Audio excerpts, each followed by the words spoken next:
Hello दोस्तों, Sao mathematics classes में आप सभी का स्वागत है। आज हम पढ़ेंगे कॉनिक सेक्शन।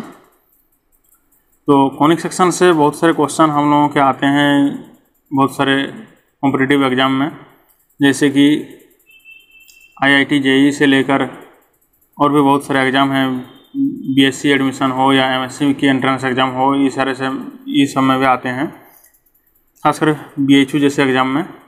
और ऐसे भी एकेडमिक एग्ज़ाम में या एकेडमिक पर्पज़ से भी ये पढ़ना बहुत ज़रूरी है, क्योंकि ये ज्योमेट्री से रिलेटेड है और ज्योमेट्री हर जगह है मैथमेटिक्स में। तो इसमें इस टाइप के कुछ इक्वेशन दिए जाते हैं, ax² plus bxy plus cy² plus dx plus ey plus f equal to 0। या तो कभी कभी ey के बाद इक्वल टू लगता है और f को इधर माइनस में दिया जाता है। ठीक है दोस्तों, ये इक्वेशन है। और फिर हमें ये पूछा जाता है कि ये बताइए, ये इक्वेशन हाइपरबोला है, पैराबोला है, इलिप्स है या सर्किल है, या इस टाइप से और भी क्वेश्चन रहते हैं। तो इसके लिए सबसे बेस्ट वे ये है कि हम इसका ABCDEF को मूल्यांकन कर लें, फिर उसके बाद हम b² माइनस 4ac देखें। अगर b² माइनस 4ac की वैल्यू ग्रेटर देन 0 है तो वो हाइपरबोला होगा, और कुछ भी हमें चेक करने की ज़रूरत नहीं है, बहुत आसान तरीका है। b² minus 4ac greater than 0 हो गया तो नो डाउट वो हाइपरबोला होगा। और पैराबोला के लिए क्या होगा, b² minus 4ac equal to 0 होना जरूरी है।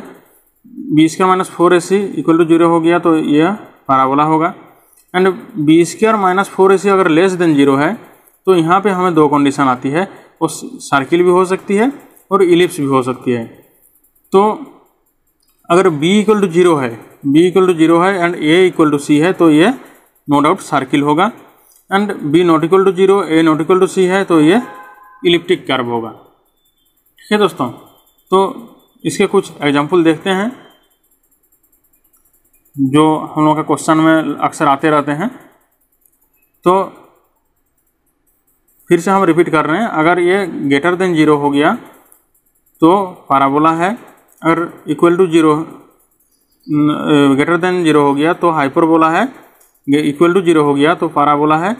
एंड अगर लेस देन 0 हो गया तो उसमें दो चीज़ें आ सकती है, सर्किल या इलिप्स। सर्किल के लिए b equal to 0 and a equal to c होगा, b not equal to 0 and a not equal to c होगा। तो देखते हैं हम कुछ एग्जाम्पल लेके।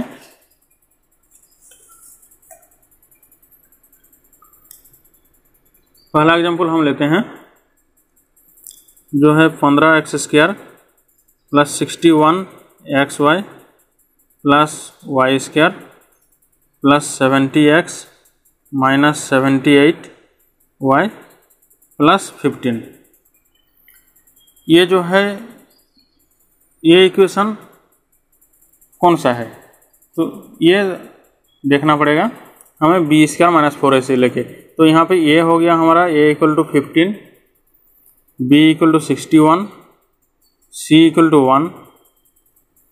तो हमें बाकी देखने की ज़रूरत नहीं, a b c के ऊपर ही काम है, क्योंकि हमें b² माइनस 4ac देखना है। तो यहाँ पे b² माइनस 4ac आएगा 61² माइनस 4 इंटू 15 इंटू 1। तो यहाँ पे b² माइनस 4ac आ गया 60, यही हो रहा है 60। 4ac जो है ये हमारा वैल्यू 60 दे रहा है, एंड ये जो b² है ये 61 का स्क्वायर है, तो ये नो डाउट ये ग्रेटर देन 0 आएगा। ये ग्रेटर देन 0 है तो ग्रेटर देन 0 हमारा क्या देगा, हाइपरबोला देगा। ठीक है, तो हम यहाँ पे इजीली बोल सकते हैं कि ये इक्वेशन किसकी है, हाइपरबोला, पैराबोला, इलिप्स या सर्किल की। तो ये हाइपरबोला की इक्वेशन है। इस तरह से हम नेक्स्ट एग्जाम्पल लिख लेते हैं। नेक्स्ट लेते हैं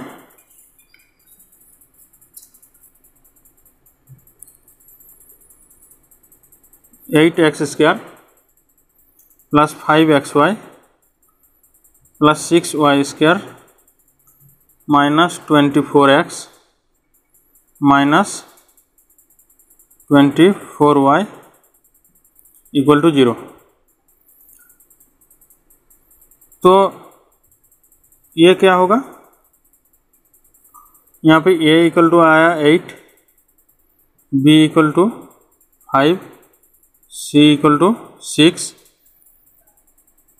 तो हमें अब देखना है बी स्क्वायर माइनस 4ac। तो B square minus 4ac, B square हो जाएगा 5 की स्क्वायर यानी 25 माइनस 4 इंटू 8 इंटू 6। तो ये हमारा क्या हो जाएगा, ये लेस देन 0 नेगेटिव वैल्यू देगा, ये लेस देन 0। तो ये नेगेटिव वैल्यू अगर दे रहा है तो हमें ये देखना है कि ये सर्किल होगा या इलिप्स होगा। तो यहाँ पे b नॉट इक्वल टू 0 है and a not equal to c है, तो ये इलिप्स होगा, ये इलिप्स होगा। एंड पहला वाला जो था वो क्या होगा, वो हाइपरबोला होगा। ठीक है दोस्तों, इसी तरह से हम और एक एग्जांपल लेते हैं। हम लेते हैं X square plus Y square minus 64 equal to 0। तो ये क्या है, यहाँ पे a है 1, b है 0 एंड c है 1। हम इसको इससे कंपेयर करेंगे तो और a b c की वैल्यू उस हिसाब से लिखते हैं। यहाँ पे a एक्स स्क्वायर यानी a 1 है, b एक्स वाई b 0 है तो एक्स वाई का टर्म ही नहीं है, c वाई स्क्वायर तो c y 1 है। इस तरह से a b c की हमने वैल्यू लिख लिया। अब b स्क्वायर माइनस 4ac, तो क्या होगा, b तो 0 है तो माइनस 4 इंटू 1 इंटू 1, तो माइनस 4 जो लेस देन 0 है। तो ये क्या होगा, या तो इलिप्स होगा या सर्किल होगा। तो चूंकि b 0 है, पहली टर्म सर्किल पे आते हैं, b 0 and a equal to c, तो ये सर्किल बनाएगा। ठीक है दोस्तों, तो इस तरह से इसकी क्वेश्चन हम बहुत इजीली बना सकते हैं। हमें ऐसे भी क्वेश्चन आते हैं जिसमें हमें सॉल्व करने की भी ज़रूरत नहीं, देख के बता सकते हैं। जैसे ये सर्किल वाला इक्वेशन था, इसको हम देख के ही बता सकते हैं, क्योंकि a एंड c की वैल्यू है और b की वैल्यू नहीं है, तो ये ऑब्वियसली नेगेटिव वैल्यू देगा। And a equal to c है, b इक्वल टू 0 है, तो ये सर्किल बन गया। ठीक है दोस्तों, और आगे की वीडियोज में हम देखेंगे कि सर्किल की ग्राफ हम कैसे ड्रा कर सकते हैं। अगर इसकी इक्वेशन दिया हुआ रहेगा, इस तरह से इलिप्स, हाइपरबोला, पैराबोला की इक्वेशन से हम उसकी ग्राफ कैसे ड्रा कर सकते हैं। यहाँ तो हम सिर्फ पहचान गए कि ये इक्वेशन किसकी है। अब पहचानने के बाद हम ड्रॉ कैसे करेंगे, उसकी सेंटर क्या होगा, रेडियस क्या होगा, तो उसके लिए हमें अगले की वीडियो आप देख सकते हैं। हम उसके लिए अगले वीडियो बनाएंगे। ठीक है दोस्तों, तो मिलते हैं अगले वीडियो में।